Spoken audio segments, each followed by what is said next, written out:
अस्सलामु अलैकुम वरहमतुल्लाहि वबरकातुहू। बिस्मिल्लाहिर्रहमानिर्रहीम। अल्लाहु रब्बु मुहम्मदिन सल्लल्लाहु अलैहि वसल्लम नहनु इबादु मुहम्मदिन सल्लल्लाहु अलैहि वसल्लम। नाज़रीन मुहतरम, उम्मीद करता हूँ कि आप तमाम हज़रात बख़ैर होंगे।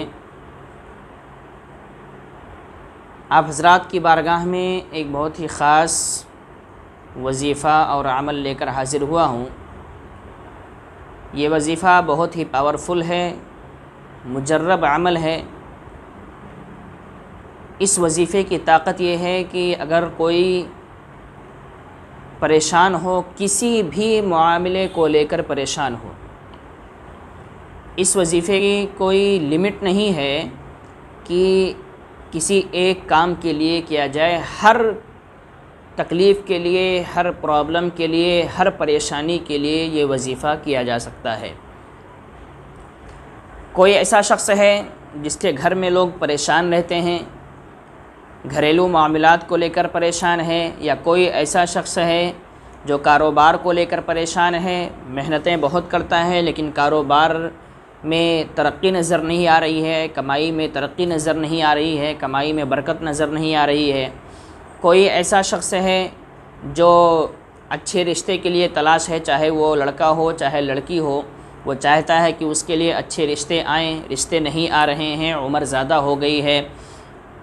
इस तरीक़े से इसके अलावा जितनी भी तरह की तकलीफ़ें हैं, आजकल हमारे नौजवान भाई एग्ज़ाम देते हैं तो उसमें कामयाबी के लिए, या आप एग्ज़ाम दे चुके हैं, अच्छे नंबर से पास हो चुके हैं, मार्क्स आपके बहुत अच्छे हैं, रिज़ल्ट आपका बहुत अच्छा है, आप जॉब ढूंढना चाहते हैं, नौकरी चाहते हैं, लेकिन आपको जॉब नहीं मिल रहा है, नौकरी नहीं मिल रही है, तो इन सारे मामलात के हल के लिए, हर चीज़ के परेशानी के हल के लिए मैं एक वज़ीफ़ा जो बहुत ही पावरफुल और मुजर्रब है आपकी बारगाह में पेश कर रहा हूँ। आप सभी हज़रात से गुजारिश करूँगा कि इस वज़ीफ़े को बिल्कुल अच्छी तरीक़े से समझ लीजिए, ताकि आप अगर किसी प्रॉब्लम में मुब्तला हैं, किसी परेशानी में मुब्तला हैं, तो इस वज़ीफ़े पर अमल करके आप अपने मसले को हल कर सकते हैं। मैं वज़ीफ़ा और अमल आपकी बारगाह में पेश कर रहा हूँ, बग़ौर समात फरमाइएगा। याद रखें कि वज़ीफ़ा ये है कि सूरे फ़ातिहा 41 मरतबा, 41 मरतबा आपको पढ़नी है। इसके पढ़ने का वक्त ये है कि सुबह फ़ज्र के लिए जब आप उठेंगे तो फ़ज्र की सुन्नत पढ़ने के बाद फ़ौरन ये अमल करना है। फ़ज्र की सुन्नत और फ़र्ज़ के बीच में ये अमल करना है। सुन्नत पढ़ के आप ये अमल करेंगे, उसके बाद फ़र्ज़ नमाज़ पढ़ेंगे। अगर आप कहीं ऐसी जगह पर हैं जहां जमात नहीं है, अकेले हैं, तो भी ये अमल कर सकते हैं, और जहां मस्जिदों में जमात होती है वहां पर भी आप ये अमल कर सकते हैं, क्योंकि आम तौर पर फ़ज्र में बहुत अच्छा टाइम होता है, 20-25 मिनट का वक्त मिलता है अज़ान के बाद। तो सुन्नत पढ़ के आप अगर बैठ जाते हैं तो आपका ये अमल 10 मिनट में इंशाअल्लाह हो जाएगा। सूरे फ़ातिहा को किस तरीक़े से पढ़ना है मैं आपको बता दूं। इसके पढ़ने का तरीक़ा ये है, वक्त तो आपने समझ लिया कि फ़ज्र की नमाज़ के लिए आप उठेंगे, इसका यही वक्त सबसे बेहतर है। तो सुन्नत पढ़ के फ़ौरन ये वज़ीफ़ा करना है और उसके बाद में आपको फ़र्ज़ नमाज़ अदा करनी है। इसके पढ़ने का तरीक़ा ये है कि सबसे पहले अव्वल में, यानी शुरू में 3 मरतबा दुरूद शरीफ आपको पढ़नी है। जो दुरूद शरीफ आपको अच्छे तरीक़े से याद हो, बेहतर तलफ़्फ़ुज़ के साथ, बेहतर मखरज के साथ याद हो, वो दुरूद आपको पढ़ना है। 3 मरतबा दुरूद पढ़ेंगे और उसके बाद में औज़ु बिल्लाह बिस्मिल्लाह के साथ सूरे फ़ातिहा पढ़ेंगे।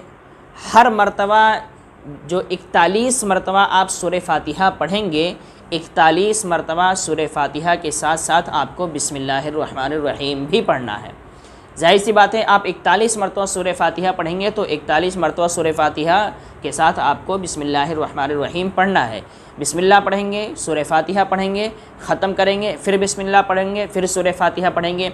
इस तरीक़े से 41 मरतबा आपको सूरे फ़ातिहा पढ़नी है। पहले 3 मरतबा आपने दुरूद शरीफ पढ़ लिया, उसके बाद 41 मरतबा आपने सूरह फातिहा पढ़ा, और सूरह फातिहा पढ़ने के बाद फिर आखिर में 3 मरतबा आपको दुरूद शरीफ पढ़नी है। तो इस तरीके से आपका वजीफ़ा मुकम्मल हो जाएगा कि 3 मरतबा शुरू में दुरूद शरीफ, फिर उसके बाद में 41 मरतबा सूरह फातिहा, और फिर उसके बाद में 3 मरतबा आखिर में दुरूद शरीफ पढ़ना है। अब जब ये अमल आपका हो जाए तो अल्लाह रब्बुल इज़्ज़त की बारगाह में खुशू व खुज़ू के साथ जो मकसद आपका है, जो परेशानी आपका है, उस परेशानी को अल्लाह की बारगाह में पेश करना है और सच्चे दिल से अल्लाह की बारगाह में दुआ करनी है। इंशाअल्लाह तबारक व तआला अल्लाह रब्बुल इज़्ज़त के इस कलाम की बरकत से, सूरह फातिहा की बरकत से आप जो मकसद लेकर खुदा की बारगाह में हाज़िर होंगे वो मकसद आपका पूरा होगा।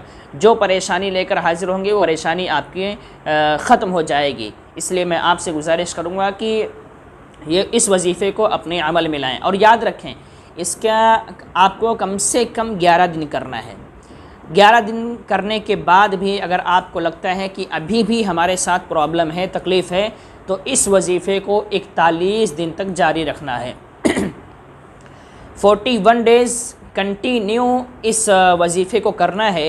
बीच में एक भी दिन खाली नहीं जाना चाहिए, यानी आप जिस दिन शुरू करेंगे उस दिन से लेकर 41 दिन तक कंटिन्यू होना चाहिए, मुसलसल होना चाहिए। अगर बीच में कहीं छूट गया, 1 या 2 दिन गैप हो गया, तो आपको फिर से शुरू से ये वजीफ़ा करना है।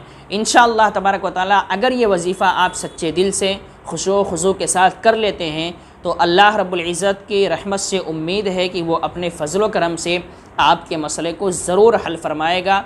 और ये इस वजीफ़े को करने के बाद जो भी दुआ उसकी बारगाह में करेंगे इंशाअल्लाह आपकी दुआ ज़रूर कबूल होगी। अस्सलामु अलैकुम व रहमतुल्लाहि व बरकातुहू।